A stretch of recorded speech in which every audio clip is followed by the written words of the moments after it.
Welcome back to the University of Sika. Today we're talking about ice baths, when you should use them, and some of the potential implications of using ice baths. Recently, I was watching the newest of the CrossFit documentaries, propaganda, whatever you want to call them, series, where nobody definitely takes drugs anyway. We know that for sure. Nobody's taking drugs. Nobody's taking drugs. Recently, the newest one, while I was in Quarantino for El Covidiado. Yeah. I love them. I love those CrossFit documentaries. But anyway, you always see them in these CrossFit documentaries or any of the CrossFit games, any of the big competitions. We'll always see the athletes using ice baths or cold water immersion therapies immediately after their events. And it kind of got me thinking, maybe we should do a little video on the use of ice baths. And is it correct to use in that situation? But would it be correct to take that all the way into your whole training block? We're going to see when you might use them, when you might not want to use them, and what does the current science, narrative review, literature, meta-analysis say? I'm going to give you a bit of surface level information here.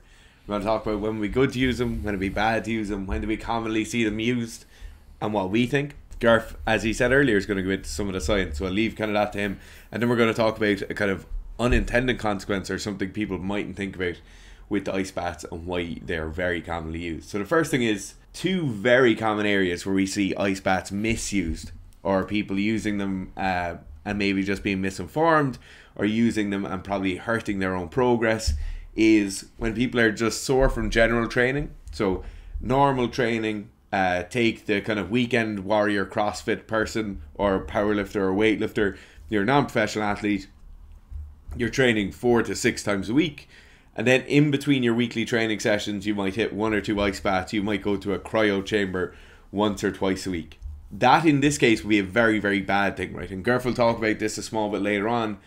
But when you're training, you're basically trying to damage things very specifically, or you're trying to increase neural drive in very specific areas, and the use of ice or the use of an anti-inflammatory compound there is very, very negative, or it kind of doesn't really help us at all. It just stunts that adaptation curve, and it kind of negates the usefulness of those training sessions you've just worked so hard on. The second time we see ice kind of misused is when, once again, you're in your normal routine, you're in weekly training or just the normal run of your programming, and your elbows are sore, your knees are sore. This kind of soreness is the beginnings of, or the result of, a repetitive strain injury, so some sort of tendon issue possibly, or maybe some sort of just constriction around a joint. You'll commonly see it with weightlifters' knees, and you'll see them putting ice packs on their knees after training. What are we doing here? You're just basically doing a small bit of pain management. You're limiting any sort of adaptation that will be coming to the knee to try and heal up the knee firstly, but then make it a small bit more resilient to injury in the future. And probably most importantly, or the thing that's going to have the biggest negative effect on your training, is it's allowing you to go and do the squats again tomorrow. And that definitely is a big negative of people just constantly injuring themselves. They might be icing their shoulder after a load of pull-ups, their elbows after a lot of grappling, and then it just allows them to jump back in tomorrow with a system that's now damaged or not fully recovered. Also a system that's not getting any adaptation from anywhere else, and Garth will go through the reasons for that, and they could just jump back in as if nothing has happened. Now, there's certainly really positive areas. There's areas where ice baths are, in theory anyway, unbelievably useful in terms of physiology, right? The first one of these I'm going to give the example of would be like an international team who probably meet up twice a year or 3 times a year for training camps. Most of these players are playing in different clubs or playing in different countries even. They rarely get the time to play together.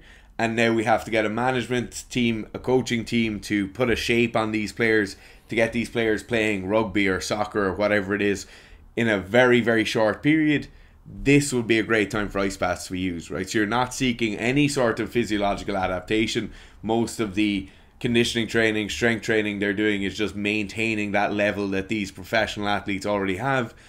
And if you were talking about like the Irish rugby team, they'll be able to go do a session in the morning, hop in an ice bath, recover in the afternoon, do some maybe some tactical work in the afternoon or some video work in the afternoon, and then they can go and do an evening session again.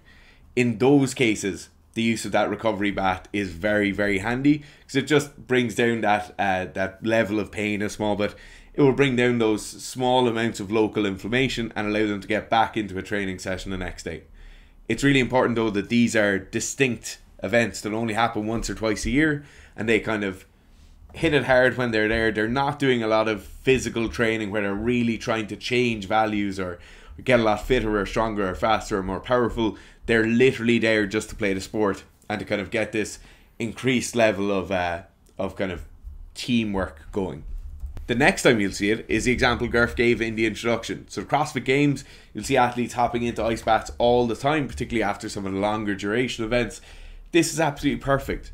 In fact, for most competition events where you have multiple events over the course of a day, over the course of a weekend, or over the course of a week, the use of an ice bath to try and limit that localized inflammation is very, very useful. You also get things like reducing core body temperature, bringing that core body temperature down faster, so you're less likely to sweat more. You will retain more of that hydration level that you're working so hard to kind of keep topped off throughout the day. That's a perfect case. And then the last case I'd say is any sort of kind of acute injury where you're not looking for specific sport adaptation, right? So there'd be an acute injury like Owen's finger, when Owen ruptured the tendon in his finger. The use of ice in that case to bring down that localized swelling can be very useful, right? We've all heard of rest, ice, compression, elevation. We've all heard of the kind of fors and against of that. But in those cases, or in the cases of a cauliflower ear, in the cases of a punch in the nose or an elbow in the nose, the use of an ice pack to bring down that swelling can be useful. We're not looking for specific adaptation there. We don't really want to form a load of callus or to bring a lot of extra tissue into that area. So an ice pack there can be very, very useful. So now let's take a little look at what the current science says and the current literature is talking about in terms of cold water immersion therapy and its an effect on recovery. So this is something that's been studied for decades. It's been obviously a part of kind of human physiology, responses to cold water and hot water. Obviously, it's been investigated and used by teams a lot in different sports for decades. So it's not something new, and there is a plethora of research on it. But the research as of yet still isn't really definitive on the answers to what cold water immersion or cold water baths or even contrast therapy might be doing for you. So I'm going to run through there's about 6 studies here, and they're kind of, it's going to give you a good indication, a good example of what kind of goes on and the issues with the research around cold water therapy in particular. So the similar effect actually kind of applies to sauna as well, but we're not really talking about that today because there's probably different effects to that. But we're going to start with one. I'm just going to give you the kind of the very brief overview of these studies, and they're all unique in their own regard, and they prove different points. So this is kind of one of those things you should be watching out for when people give you evidence-based methods. Oh no, look at that. Oh no. So first one, for example, is from 2012. It's the evaluation of passive recovery, cold water immersion, contrast baths recovery as measured by game performance markers between 2 simulated games of rugby union. So here we have short, kind of intensive, let's think of these as like 2 training sessions. I want to see, does it make a difference to the recovery between a normal playing group and the control group?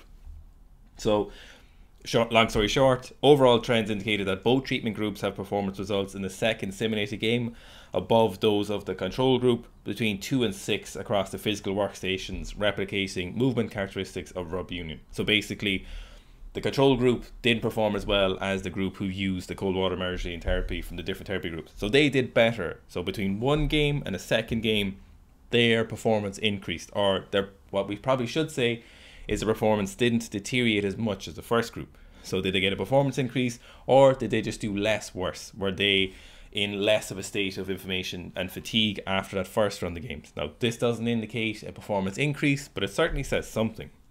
So let's look at another one. For example, we've got cold water immersion offers no functional or perceptual benefit compared to a sham intervention during a resistance training program. So long story short again, there were no differences in perceptual responses between groups, despite the popularity of cold water immersion as a post-exercise recovery intervention. The findings from the present study demonstrated no functional or perceptual benefit compared with a sham intervention during progressive strength and power training. Furthermore, so this is the interesting part, there was no detrimental impact of cold water immersion on morphological adaptations after 16 exposures.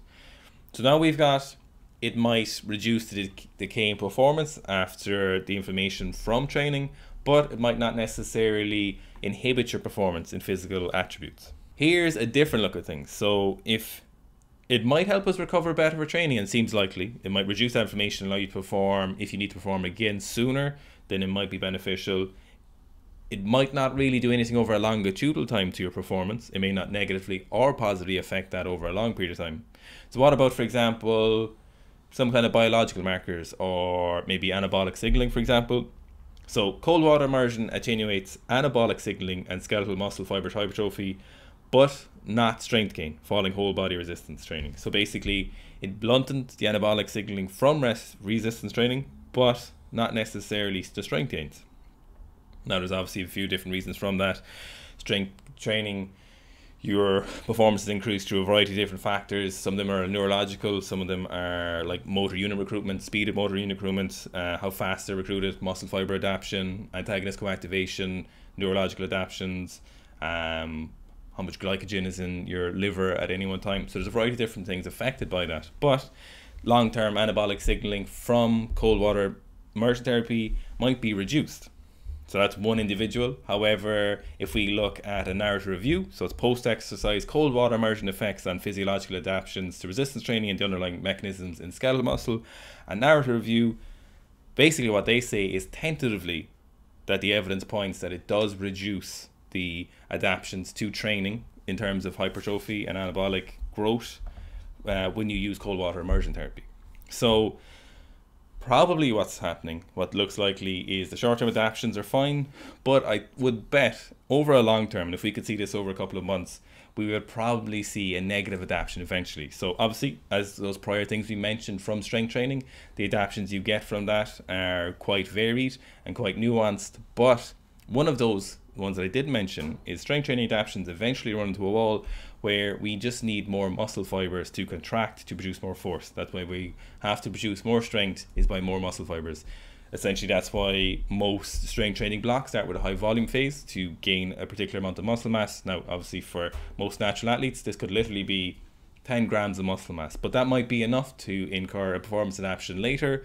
Then we go through these other adaptations where we learn how to use this new muscle mass essentially, and we produce it in force and we get a little bit stronger. Now, if over the long run we're continually using cold water immersion and we're blunting this anabolic signaling, we may have a net negative adaptation, or net negative in relation to what we would have gained if we hadn't used the cold water immersion.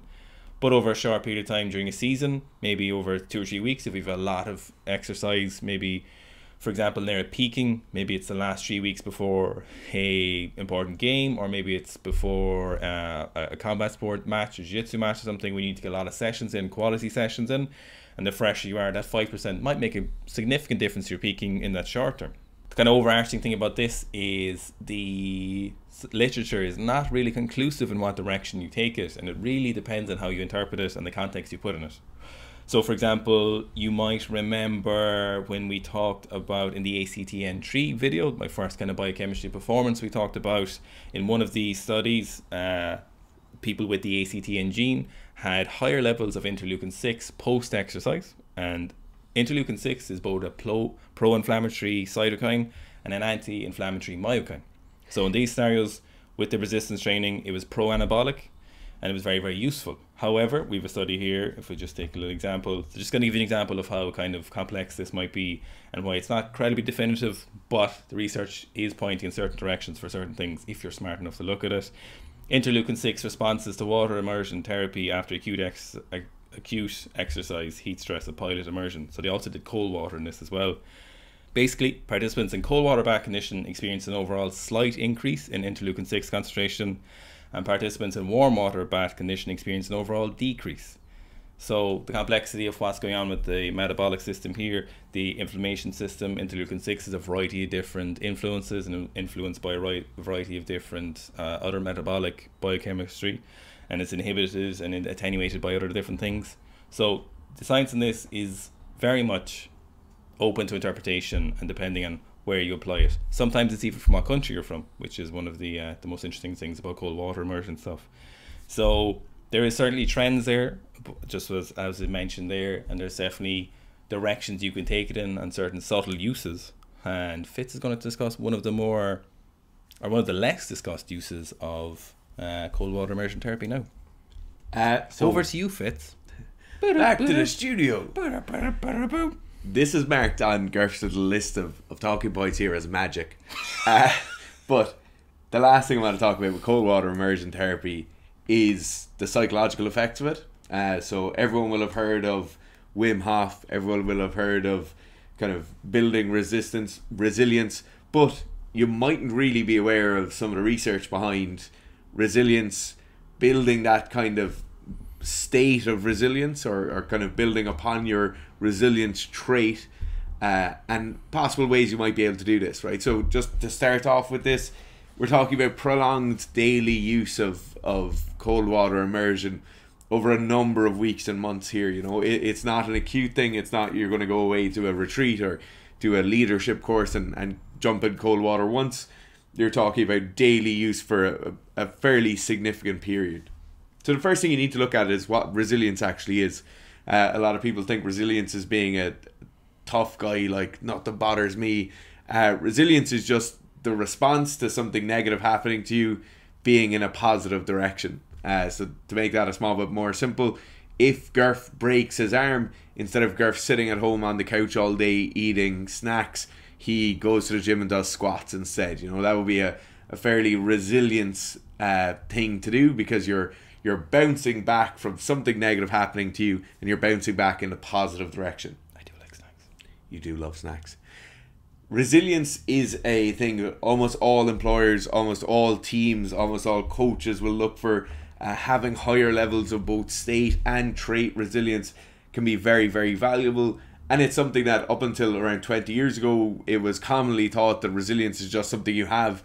You don't really alter it through training interventions or through one-off interventions, right? So commonly now you'll see the Wim Hof method quoted in these kind of circles. You'll see ice baths quoted in these kind of circles. You'll see cold showers quoted in these kind of circles.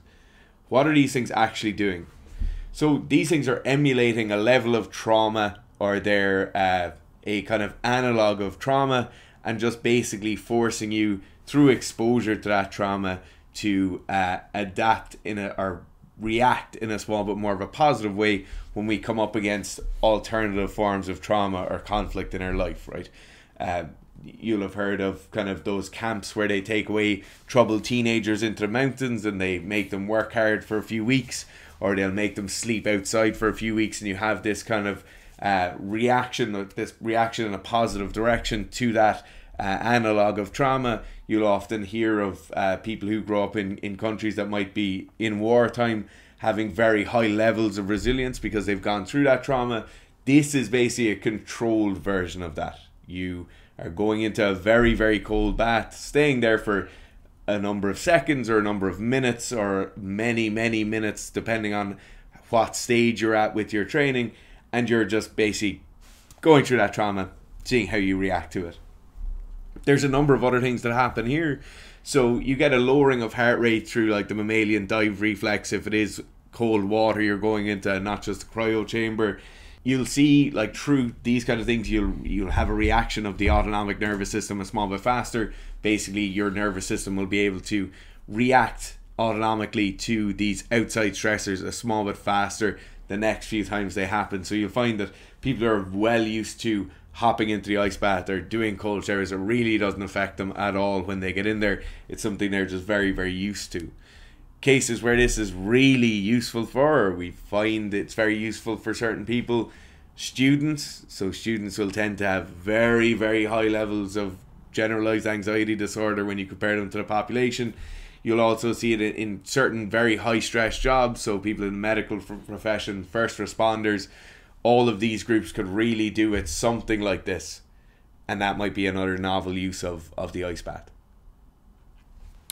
So, thank you for watching. Hope you enjoyed that. Before we finish, because this always happens when we talk about these things that are used in a therapeutic session, if cold water therapy cured your hemorrhoids or your fucking crabs or whatever, that's fine. We both like cold water immersion therapy. We both really enjoy it. But we're always talking about things this in the channel, unless explicitly stated always from a performance aspect, because that's all we care about Sika Stan, and that's what always we're talking about, is how does this affect the performance? Is it net positive, net negative, net neutral? And so these therapeutic effects, sometimes like for example the weed stuff or saunas or this stuff has great effect outside of the training environment, but we know at certain points performance and healthy living and optimal lives kind of diverge quite significantly near the top end. So if they did help you a lot, that's great, so happy for you, but just don't leave a comment saying that no, they might not. Well, actually, do leave a comment. Yeah, that's fine. But all of this stuff is performance based. Yeah, always performance based. So just put a fucking lid on it if you're going to attack us like that, because again, obviously we're just talking about performance here and its effects on that, like hypertrophy, long-term performance, athletic endeavor, stuff like that. So not on is cold water therapy good for general mood and well-being and all that stuff.